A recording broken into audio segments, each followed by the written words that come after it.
I'm Bruce Apar, and this is my co-host Frank J. Rich, and you're watching Frank Talks with Bruce the Blog. So now this is, as Frank was saying, the interregnum. they call that a cold open.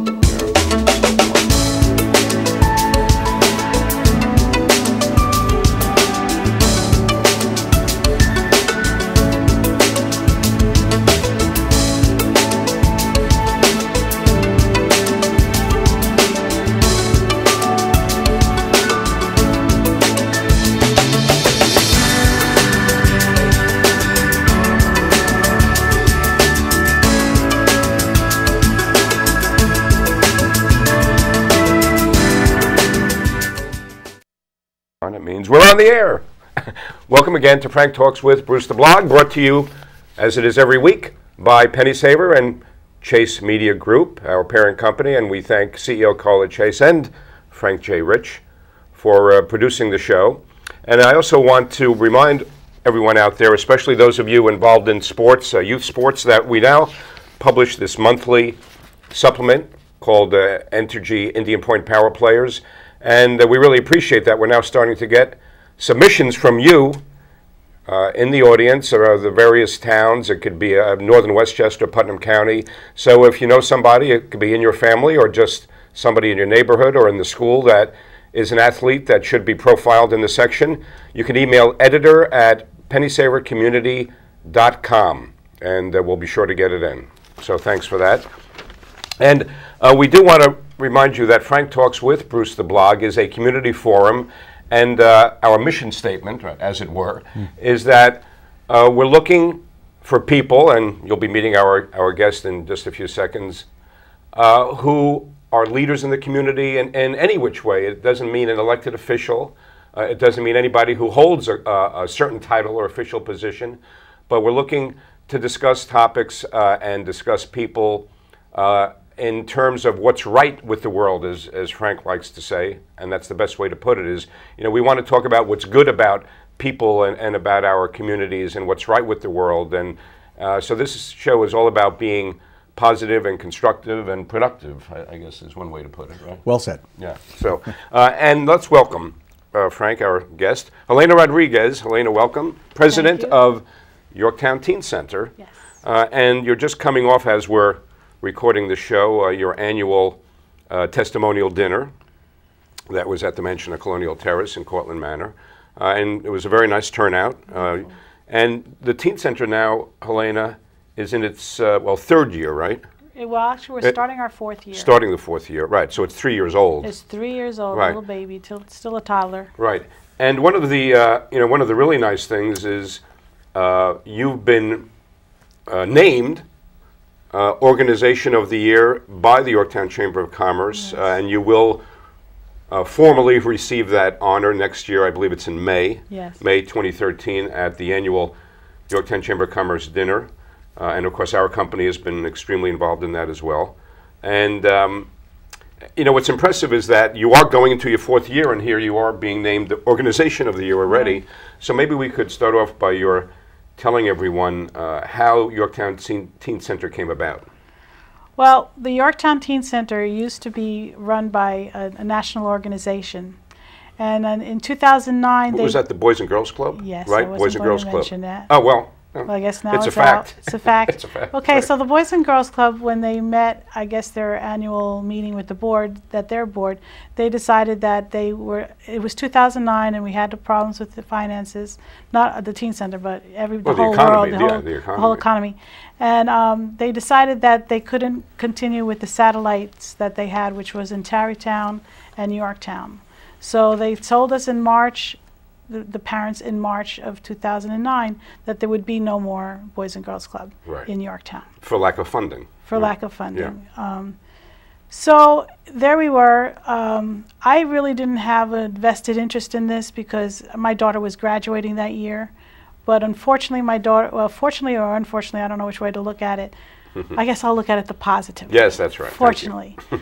She came home one day crying, and I was wondering why she was crying, and she said, "Mommy, my babies, I don't know what, somebody has to do something for my babies." And I'm thinking, she's like 17. What's with the babies there? It turned out that she was concerned about the kids that were younger than her, that would not have the Yorktown Teen Center or the as far as the Boys and Girls Club, and she learned a lot through the Boys and Girls Club for leadership and a lot of things. Right. So.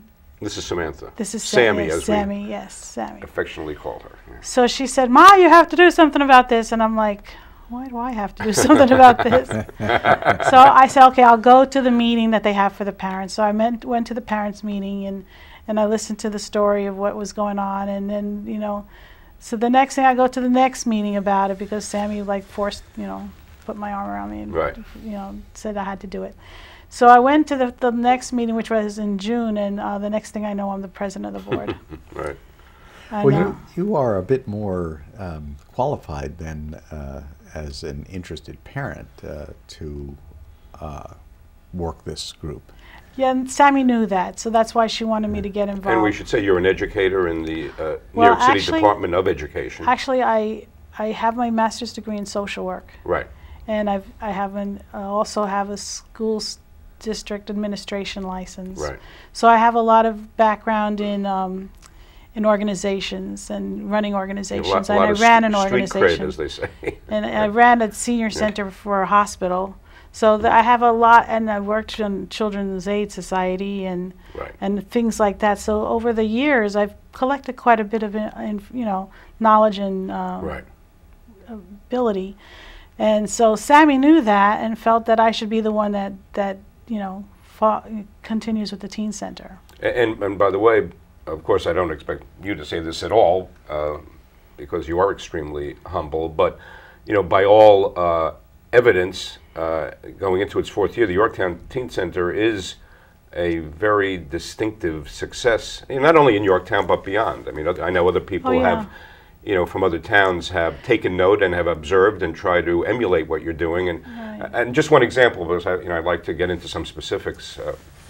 The first Friday open mic night, which is a real big success, and we've mentioned this on other shows and other venues, that recently former Yankee center fielder Bernie Williams showed up at an open mic night, and he's of course an acknowledged professional musician, and he sat in with the kids for a set or two and played. It was wonderful. It was an awesome night. Yeah, and we should mention that the open mic night, of course, is the I guess it's the brainstorm, if I'm not mistaken. You can correct me, of Jeff Veach of the Justin Veach Fund, who really co-hosts it with the Teen Center. What happened was back in 2009, when we first started, I was trying to find things that the kids would be interested in, and I asked a couple of the kids, and I had gone up to Saratoga Springs to Lena's Cafe, and they had an open mic night. There were, who was I can never remember his name when I need, Bob Dylan and people like that had played. Yeah. So I was like, this looks interesting. So I came back and I asked one of the kids that I knew who was a musician. I said, do you think that this is something that the kids would like? And he said, oh yeah, definitely. Blah, blah. And he started going on and on about the kids in town and how they were very talented and stuff. So then I was trying to figure out, how am I going to do this? Because we just sort of started and we didn't have any money, and we had our room that was like, it's not exactly wasn't the nicest of room until Rick Cerrone fixed it up. So then I sent a note to Jeffrey Veach. And who would, the Justin Veach Fund, of course, Jeffrey and Marina Veach, the parents, is in memory of their son, Justin, who was an extremely gifted musician. I mean, I have some of his music, and it's really great work, and tragically he lost his life. So they have their foundation is dedicated to helping young people express themselves positively through music. And I really didn't know much about the foundation. I just remembered that he had one. Right. And I figured, well, I don't know much about music. Let me ask somebody who might, because his son was involved with it. Right. So that turned out to be a wonderful union. Because from October of 2009, we started the open mic night. Right. So you have anywhere from middle school to high school students coming and playing their own compositions that they write. And they sing, and they but all kinds of instruments. I remember Bea Nauman, who was a great violinist, right? Remember Bea Nauman, yeah. We also have Daisy Jopling. Oh, yes. Daisy Jopling has been sort of a guest appearance a couple right, times. almost like a master class Yes. in a sense, yeah. Yeah. So open mic night turned out to be a wonderful thing. It's been going on now for 3 years. And you get a very big turnout. We get right? a big turnout, but what's interesting too is that other people are now taking on the open mic night, right? Which is exciting because, you know, it's fun to see your idea continue. Yes. Because it's good for everybody. Yeah, absolutely. It's good for the kids because they get a venue. It's good for everybody. And you mentioned Rick Cerrone, and I'm always careful that although Rick Cerrone worked for the Yankees in public relations and as an executive, he's not the same one who caught behind the plate for the Yankees.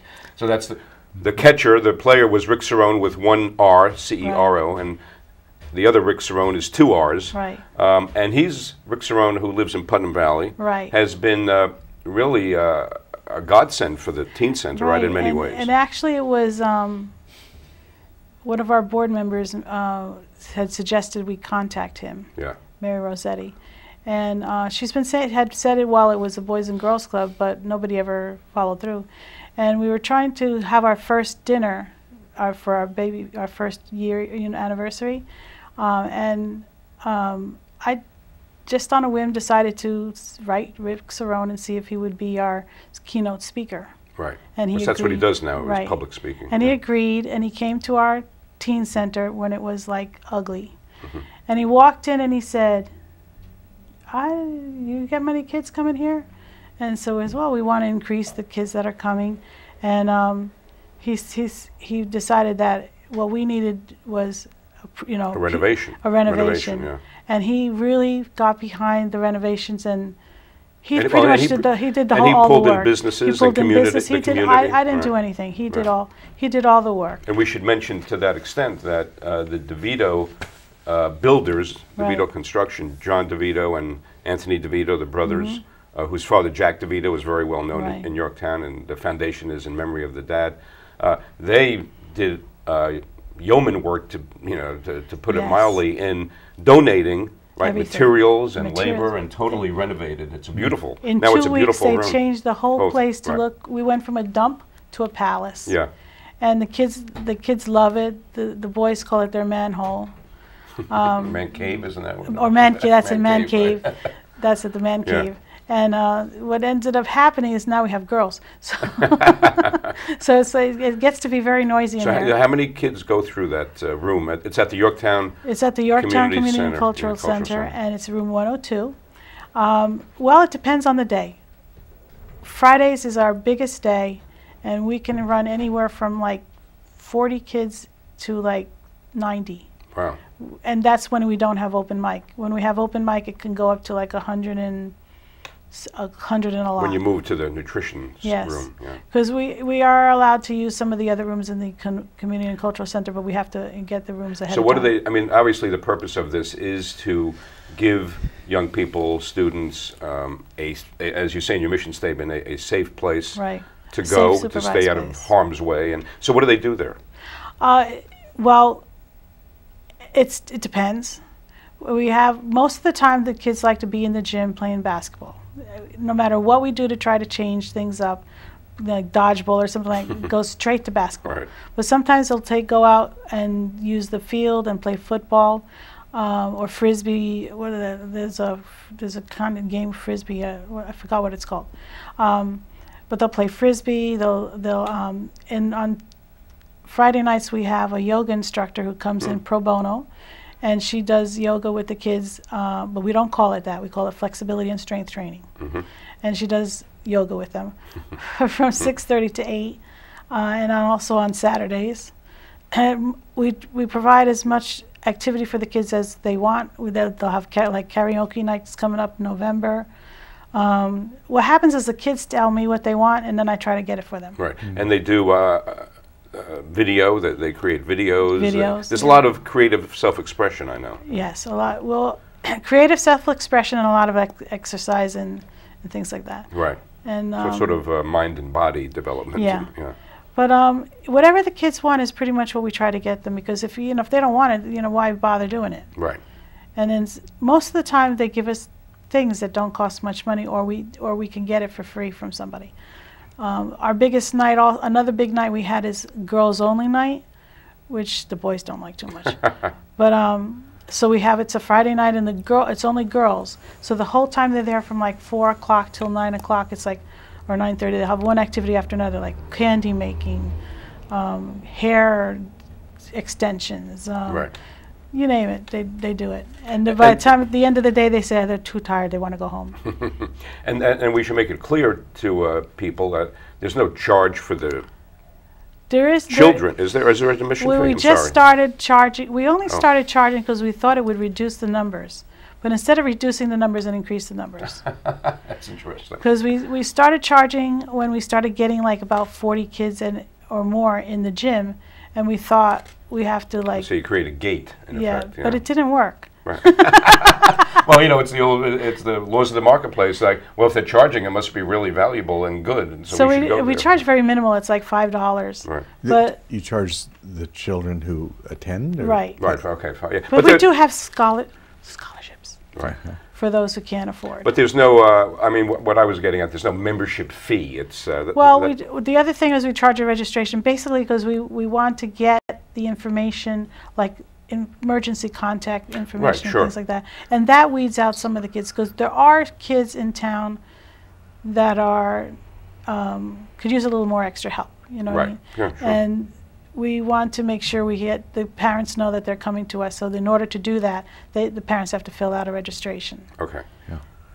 And you're, of course, a not-for-profit, and that's covering your costs. Yeah, we do have to pay insurance. Right. Like there's an insurance payment due soon. Right. And basically insurance, and that's about it. And the cable company bill. Right. Sorry, cable. It's a fact of life, right? Yeah. So in a brief sentence, how would you describe your purpose in this organization? My purpose specifically, or the organization's basically purpose? What we want to provide is fun, supervised, enriching, educational kind of things for the kids. Other things we've done is things like SAT course, like we had an SAT preparation, and we had emergency preparedness. We're going to have CPR. We have a whole bunch of different other things. A book club. Mm-hmm. So there's other things besides the athletics. But that tends to be the one that most kids come for. It's a support system, I guess, is one way to put it. Right? And it's a family there. We have kids who are 12 years old to kids who are about 18. And then we have older ones who help take care of them. And they're all family. And they treat each other like family. So that would be an answer to the question how the children actually see what you're doing. Oh, our favorite thing was when one of the kids said to us, we know you like children because you don't get paid to take care of us. Oh, wow. Wow. So they know that we like kids, and that's why we're there. Yeah. And then another one said, that they feel very safe there. And then when we had a whole lot of kids come, which we started charging, one of the boys said, Mrs. Rodriguez, you have to stop advertising. And I said, you guys have to stop with the word of mouth advertising. That's just what we're talking about, word of mouth. Yeah. Now, what did they mean by the comment that they felt safe there? Did they feel safe there because we watch out for them all the time.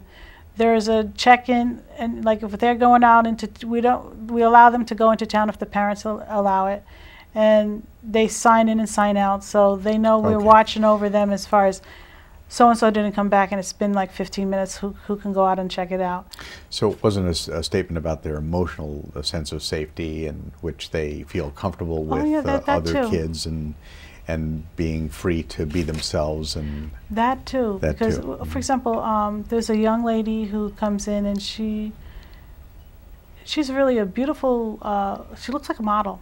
So we encouraged her to do some modeling at the mall. Yeah. And I sense there's things... A student, and I sense there's things going on that, eventually she'll come out and, talk to us about. Mm. But that's because of my sensing as a professional. Mm-hmm. Mm-hmm.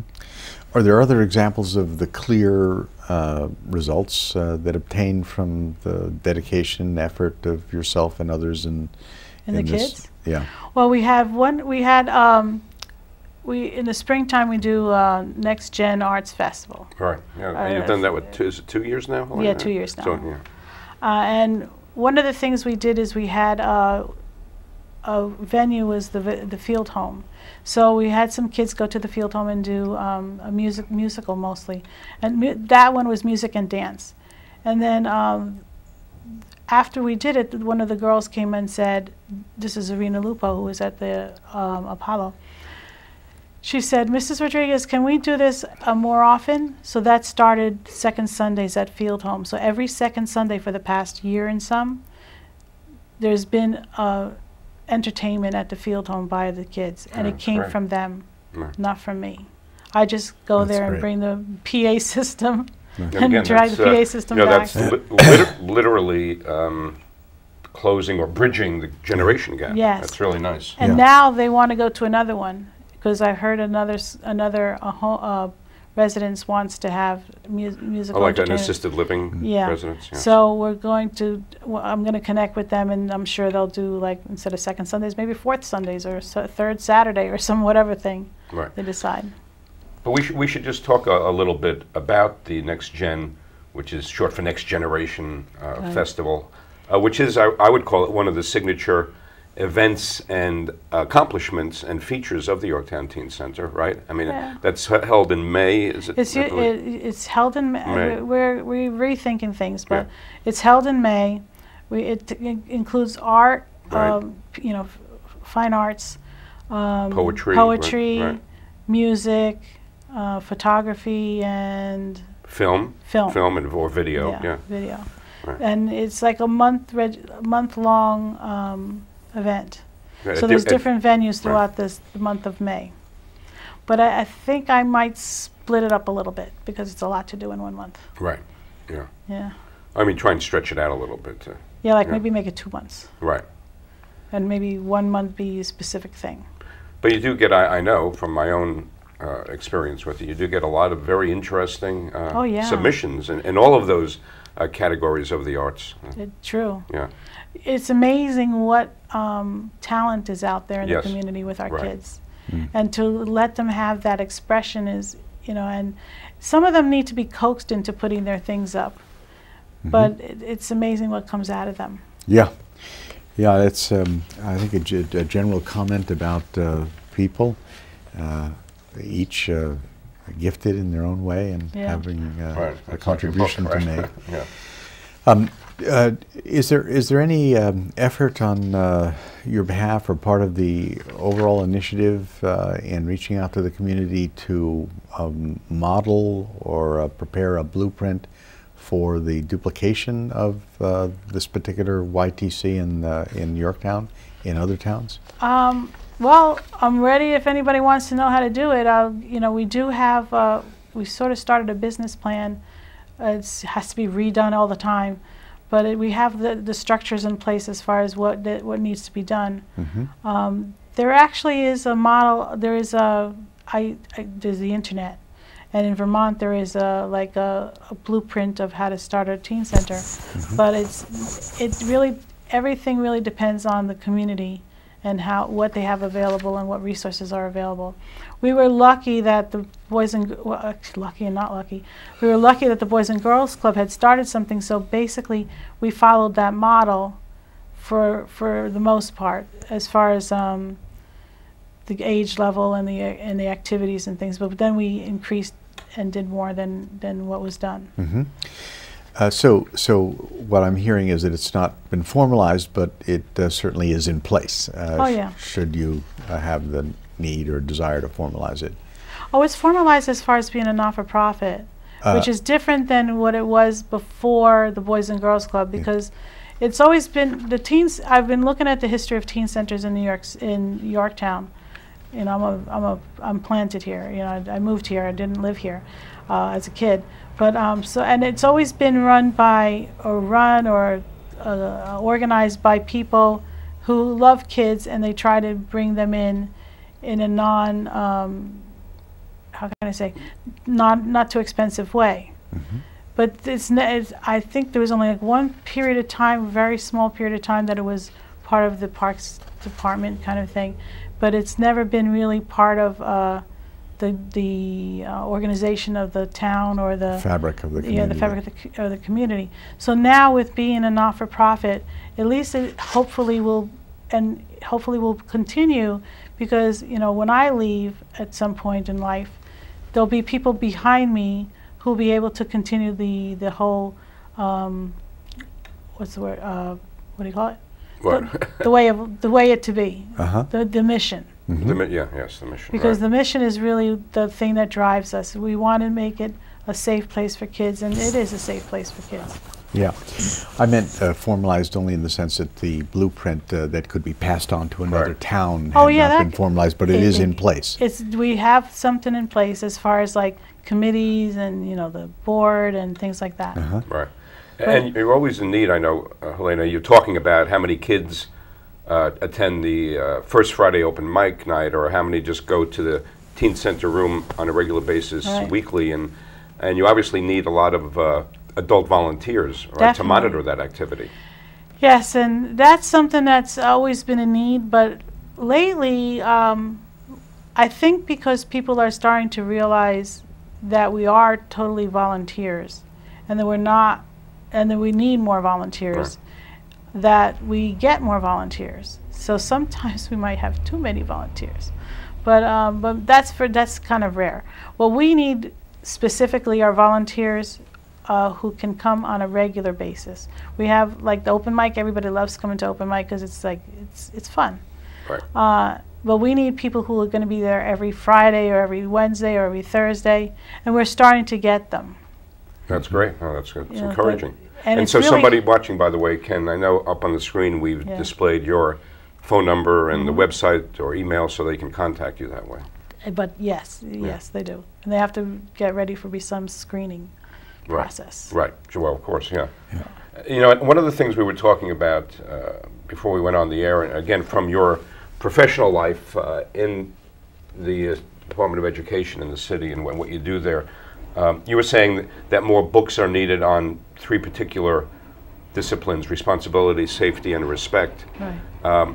And you also state in your guidelines that you expect children attending there to act in a respectful manner. Correct. And then we were talking about, Frank pointed out, very appropriately and incisively, today there seems to be a shortage of resources in the world, one of them being respect. It's like a human resource. And, some of the recent debates that we've watched, the presidential debates, have even been lacking in respect. When you have 2 people running to be elected leader of the free world, not showing a great deal of respect for each other, we're in a little bit of a bind, I would say. So it seems like that one word is sort of a, has become a key, for the teen center, but for anybody, in our society, really, from the president of the U.S. on down. Right. And again, it appears, at least in preliminary discussions, which we haven't yet shared with the audience, that the work that you do full-time, as it relates directly to the what I think you call PBIS. What was it? Yep, it's Positive Behavior Intervention and Supports, and Right. it's a framework of putting things in schools, and actually more than just schools, to be able to make places more positive and a nicer place to be. Right. And certainly respect would be an outgrowth of that. Well, respect effort. is the #1 expectation people want. Okay, and the #1 expectation of our director is that we're going to wrap up the show right now. So, so anyhow, Helena, thank you. That was this is fast. very. It goes by very fast, but it is 30 minutes. Thank you. Thank you. I have my stopwatch to prove it. Anyhow, thanks to Helena Rodriguez, president of Yorktown Teen Center, for being our guest, and thanks for watching Frank Talks with Bruce the Blog. And when Bruce the Blog listens, people talk. Thank you.